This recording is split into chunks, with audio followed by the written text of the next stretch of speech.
महायुतीचे नेते आज दुपारी 3:30 वाजता राज्यपालांकडे सत्ता स्थापनेचा दावा करणार. दरम्यान सकाळी 11 वाजता भाजपकडून विधिमंडळ गटनेत्याचं नाव जाहीर केलं जाणार.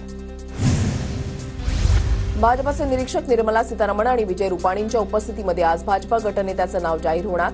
गटनेता निवडीआधी भाजपच्या कोर कमिटीची सकाळी 10 वाजता बैठक. केंद्रीय मंत्री निर्मला सीतारमण मुंबईमध्ये दाखल. मुंबई विमानतळावर प्रवीण दरेकरांकडून स्वागत. आमदार संजय उपाध्याय यांच्यासह राजेश पांडेंची उपस्थिती. वर्षा निवासस्थानी काल देवेंद्र फडणवीस एकनाथ शिंदे यांच्यामध्ये बैठक. दिल्लीमधल्या बैठकीनंतर शिंदे फडणवीसांमध्ये पहिली भेट. जवळपास अर्धा तास बंद दाराआड चर्चा. भाजपचा गटनेता ठरू द्या, मग चर्चा करू. आम्ही गृह खात्यावरचा दावा सोडलेला नाही. शिंदेंच्या शिवसेनेचे प्रवक्ते किरण पावसकरांचं वक्तव्य. घोडं कुठेही अडलेलं नाही. रुसवे फुगवे नाहीत. पावसकरांकडून स्पष्टीकरण. फडणवीसांच्या भेटीसाठी काल वर्षावर एकनाथ शिंदे, उदय सामंत. महाजनांमध्ये बंद दाराआड चर्चा. महायुतीच्या संभाव्य खातेवाटपावर चर्चा झाल्याची सूत्रांची माहिती. विश्रांतीनंतर काळजीवाहू मुख्यमंत्री शिंदेंच्या वर्षा निवासस्थानी बैठकांचा सपाटा. 6 तारखेच्या महापरिनिर्वाण दिनाच्या तयारीचा एकनाथ शिंदेंकडून आढावा. बीएमसीच्या निवडणुकीपर्यंत भाजप शिंदेंना गुंजारेल. सध्याच्या नाट्यामध्ये शिंदेंच्या मागे भाजपची मोठी शक्ती. मुंबईतल्या माजी नगरसेवकांच्या बैठकीत उद्धव ठाकरेंचं वक्तव्य. मोदी, शाह आणि जेपी नड्डा उद्या शपथविधीला मुंबईमध्ये येणार. बावनकुळेंची माहिती. तर मंत्रिपदाचा निर्णय सर्वांना मान्य असेल. शिरसाटांची प्रतिक्रिया. उद्या मुख्यमंत्र्यांसह 22 ते 24 मंत्र्यांचा शपथविधी होणार. भाजपकडून फडणवीस, बावनकुळे, पंकजा मुंडे, शेलार. तर शिंदे गटाकडून एकनाथ शिंदे, केसरकर, सामंत शपथ घेणार. सूत्रांची माहिती.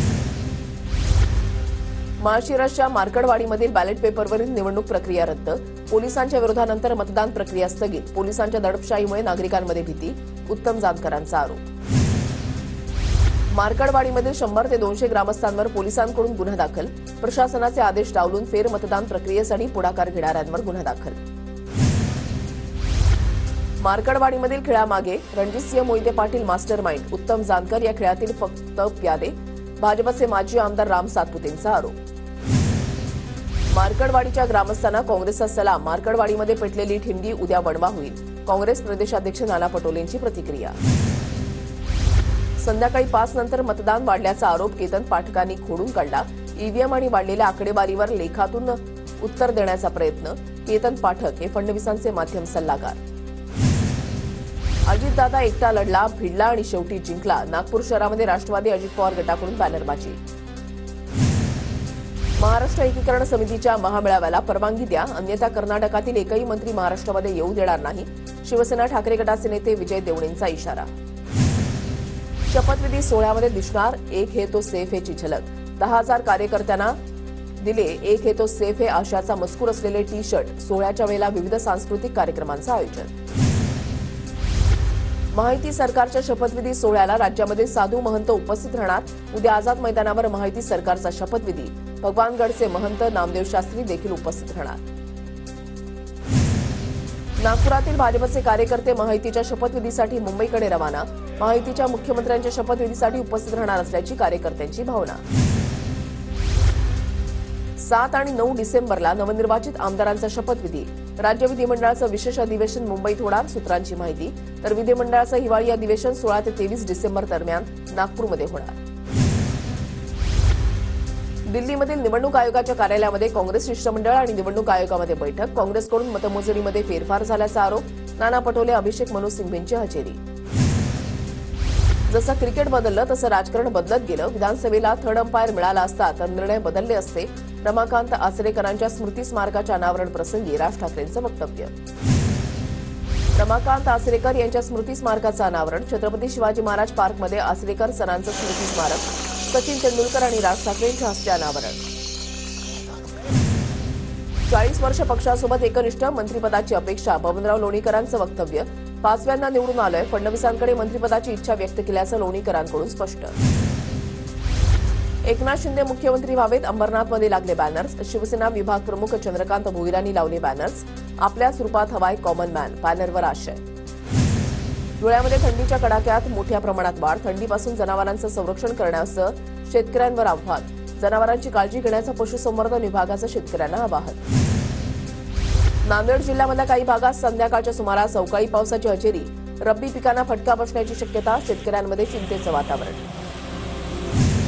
नंदुरबार बाजार समितीमध्ये व्यापारी नसल्यानं कांद्याचे लिलाव बंद, शेतकऱ्यांना फटका. गुजरात, मध्य प्रदेशमध्ये कांदा विक्री करण्याची शेतकऱ्यांवर वेळ.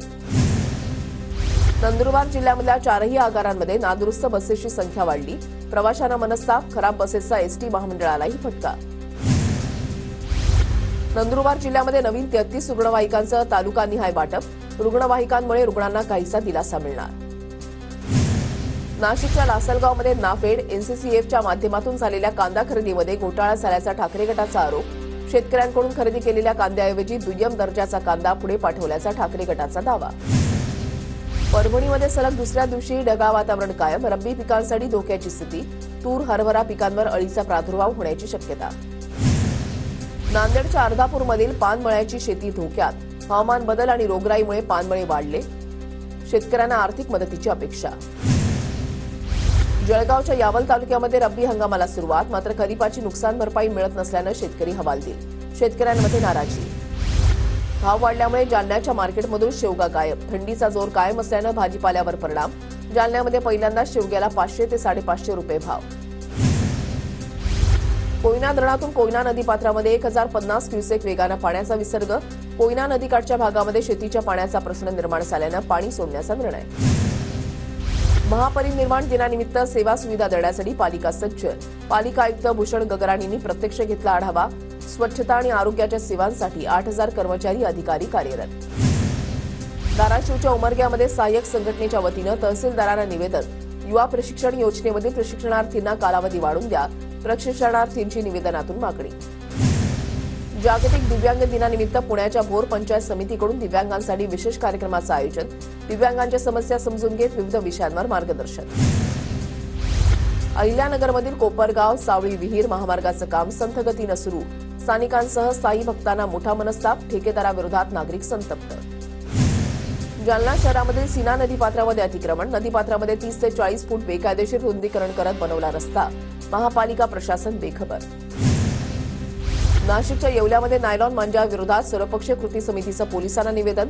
नायलॉन मांजाची विक्री आणि वापर करणाऱ्यांवर कठोर कारवाईची मागणी. जालना शहरामध्ये हवा प्रदूषणानं गाठली धोकादायक पातळी, एअर क्वालिटी इंडेक्स 308 वर पोहोचला, हवेची गुणवत्ता अति धोकादायक श्रेणीमध्ये.